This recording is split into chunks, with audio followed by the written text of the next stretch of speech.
Hey everybody, time for another Toolbox Tuesday. This week we're going to talk about Mario Badescu Drying Lotion. It's basically a spot treatment for those little irregular pimples that you get that pop up right when you need them least. Whether it be the middle of your forehead like I get, maybe one on your shoulder right before you go to the pool.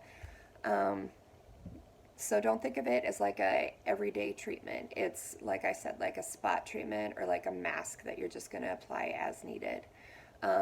It's a tiny little bottle. If you can see, it's going to separate into 3 different layers. Don't shake it before you use it. You want those 3 layers.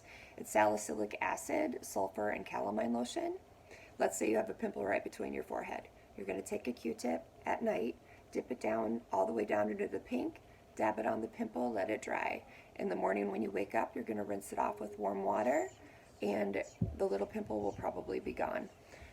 Like I said, the salicylic acid is going to help to remove the dead skin cells.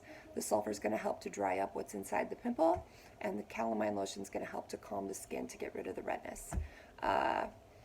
Usually it takes maybe 1, 2, 3 nights for my big guys to clear up, and then you're good to go. So definitely a hero product, probably at Nordstrom, Sephora, Ulta, those types of stuff. It's not too expensive though, so it's a good hero product. All right, thanks. Bye-bye.